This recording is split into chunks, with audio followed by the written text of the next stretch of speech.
So kita on this constant battle yang mana kita akan either win or lose. Actually we win and lose, bukan win or lose, we win and lose. Ada masa kita akan menang. Ada masa kita akan menang, ada masa kita akan kalah. Bila kita kalah, kita akan down. Okay? Kita akan rasa down. Pada kita kembali naik. Bila kita menang, nafsu dia akan tunggu untuk serang kita balik. Nampak tak?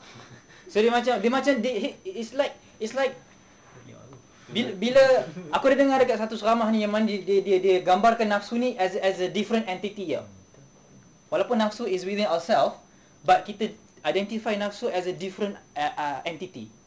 And aku ingat satu cerita ni yang mana ada satu aku rasa scholar dalam rumah dia dia tengah tengking kat seseorang. Dia kata kau dia macam cakap kau keldai kau macam dia tengah marah seseorang kan. So mamak ni dia tengah thinking kat siapa tak tahu, tapi orang luar dengar. Dia kata bapak dia marah gila, siapa dia marah tu kan. Lepas tu dia found out yang sebenarnya dia marah dekat diri sendiri. Dia tengah thinking dekat diri dia dekat cermin. So as if dia tengah bercakap dengan nafsu dia directly tau. Macam kau macam tu lah. Not exactly that way lah, but aku tak nak. But dia treat nafsu dia as a enemy, like macam you boleh nampak. Dia tengok cermin, dia nampak ni nafsu dia thinking kat cermin. Nampak? As if that way. So kita kena bayangkan yang the nafsu ni is a different person dalam diri kita. Not a split personality kind of way lah, but just that concept is there. So the fact that nafsu ni dia selalu tunggu, dia macam bila dia serang, dia menang dia kata ye. Bila serang dia kalah dia tunggu. Dia macam datang tunggu sampai kita mati. Dia akan datang. The fact that nafsu ni dia menunggu untuk opportunity yang datang serang. That means that kita kena sentiasa bersedia. Kita kena sentiasa bersedia. And to be always conscious about what we do, so that supaya kita elak daripada ditipu dengan nafsu sendiri. So itu kita panggil dalam istilah kita takwa lah, kan? God consciousness. Nampak macam mana dia macam connection. Alamak. Mind map mana ni? A few things yang kita boleh buat as a practical thing to bring this consciousness alive. Macam kita cakap tadi, kita kena bring this consciousness alive supaya kita sentiasa tahu yang aku tengah struggle dengan diri sekarang ni. Sebab kadang-kadang dia lupa, but kita try our best to bring it into consciousness all the time. Benda yang pertama yang kita boleh buat ialah the obvious advice ialah learn the deen. That's the most obvious fact. Pasal the deen itself is a guide untuk kita nak enter this battle. Okay? Contoh macam tak tahulah game sekarang apa lah. Dulu aku main Tekken. Main Tekken kan. Tekken ni macam game arcade. Kalau aku masuk just lawan macam aku mungkin kalah tu lah. So apa aku buat? Aku pergi kepada the training mode. Kan? Dekat training mode tu dia akan cakap, okay, tekan bulat, petak segitiga depan. Lepas tu aku buat macam begini.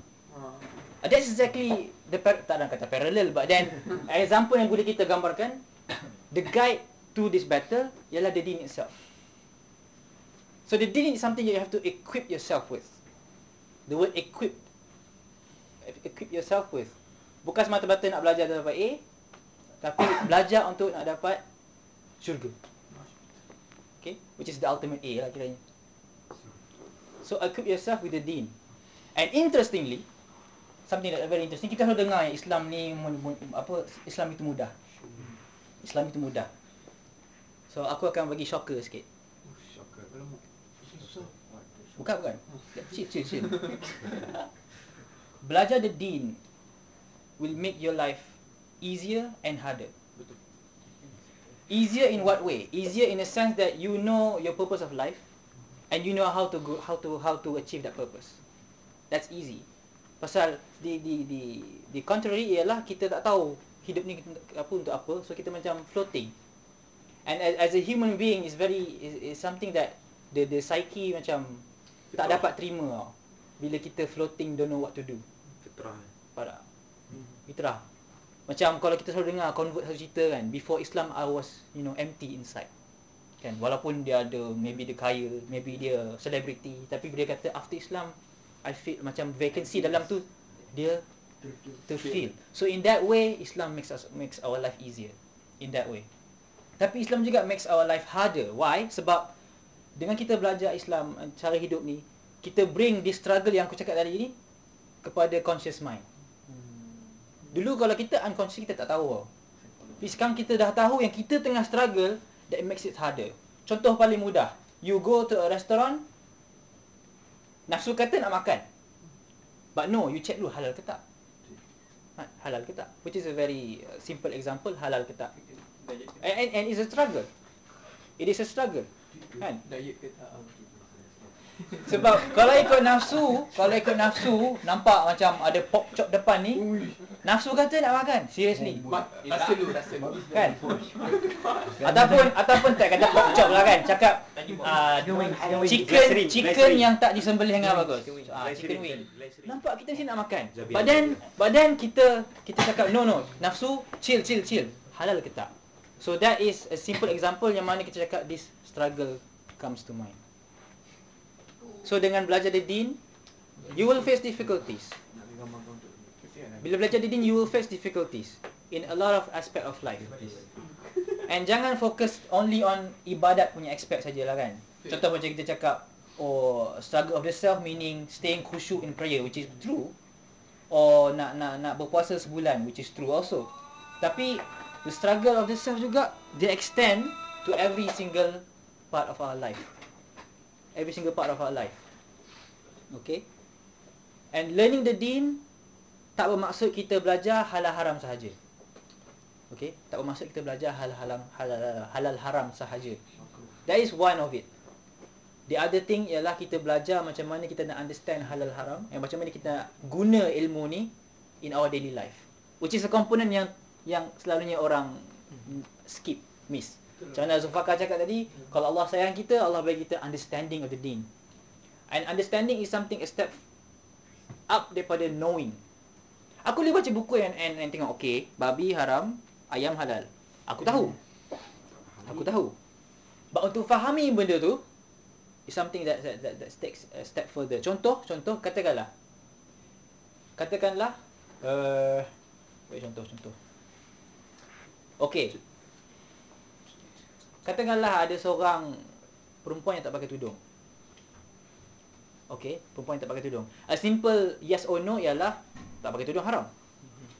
Adakah kau nak terus pergi kat dia, "Oi, haram lah tak pakai tudung." Atau you go a step further. Okay, but you tahu benda tu haram. Ya, kita semua tahu benda tu haram. But then what do we do with that information? What do we do with that information? Adakah kita terus cakap kat dia, "Woi, haram. Amna ambil kain." Tak tu. Pola kau. Ataupun kita try understand Kenapa tak pakai tudung? Kan? I can tell you there are many different reasons yang mana kita tak terfikir pun. The easiest reason yang kita boleh fikir ialah Minah ni ialah Muslim yang tak bagus. That's the easiest reason yang kita boleh fikir. Kan? Ada seorang psikologis yang kenal ni, aku tak kenal lah tapi seorang psikologis yang aku tahu. Dia kat Malaysia, dekat universiti mana ah? UKM tu. Dia cakap the first impression yang kita ada of something is always negative. 60% of the time. 60% of the time is negative. 60% of the time impression kita ialah negatif. Meaning, contoh macam kalau kita nampak perempuan tak pakai tudung kan, impression kita negatif 60% of the time. So a part of the struggle ialah you stop kejap and you cakap, okay, Minah tak pakai tudung, okay, alright, benda tu haram, okay, alright, but then macam mana aku nak approach? Pasal Minah ni maybe ada struggle dia yang tersendiri yang aku tak tahu. Okay, so for me as my own struggle ialah aku stop diri aku daripada fikir buruk pasal dia, and aku cuba untuk fikir baik pasal dia. Because thinking good of others takes effort. Thinking bad is very easy. Okay? Thinking bad is very easy. But thinking good it takes effort. It takes conscious effort.